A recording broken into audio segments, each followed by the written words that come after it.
Les victimes sont âgées de 74 et 78 ans.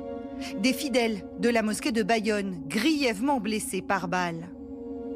Il est 15h25, un peu avant la prière de l'après-midi, les deux hommes aperçoivent un individu bidon d'essence à la main, voulant incendier la porte de l'édifice religieux. Il s'interpose, mais l'homme riposte par des tirs, puis met le feu à une voiture voisine. L'individu prend la fuite, il est interpellé, son véhicule est identifié par des témoins. Il est interpellé devant son domicile par un équipage de la brigade anticriminalité de Bayonne qui s'était dépêché immédiatement sur les lieux. À peine 5 minutes plus tard, l'interpellation est musclée. L'homme résiste, il dit posséder des armes et des grenades. Pour lever les doutes, le déminage est envoyé sur place.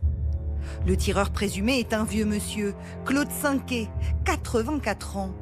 Placé en garde à vue, il reconnaît les faits. Ses motivations ne sont pas encore connues. Mais selon nos confrères de Sud-Ouest, il aurait fait parvenir il y a quelques jours une lettre rageuse au journal et au procureur de Dax, dans laquelle il entendait porter plainte contre Emmanuel Macron. On peut assez facilement considérer qu'il s'agissait d'un attentat, puisque bien sûr la personne qui a commis cet acte l'a fait, et pas d'une manière tout à fait neutre, elle l'a fait devant un édifice religieux, certainement pour vouloir donner à cet acte une certaine signification. Inconnu des services de police, Claude Cinquet était toutefois réputé dans son quartier pour ses propos racistes et xénophobes.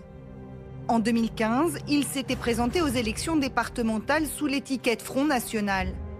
Dans un communiqué, le parti, devenu Rassemblement National, explique avoir écarté Claude Cinquet de sa fédération pour avoir tenu des propos jugés contraires à l'esprit du parti.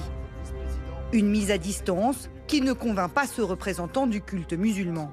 Nous avons exprimé à plusieurs reprises la grande inquiétude des musulmans de France qui se voyaient stigmatisés dans leurs pratiques religieuses.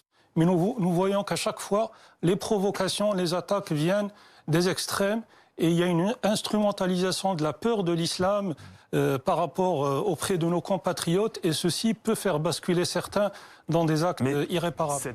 L'attaque de la mosquée de Bayonne intervient en plein retour du débat sur le voile islamique. Plus tôt dans la journée, Emmanuel Macron avait reçu à l'Élysée des représentants du Conseil français du culte musulman.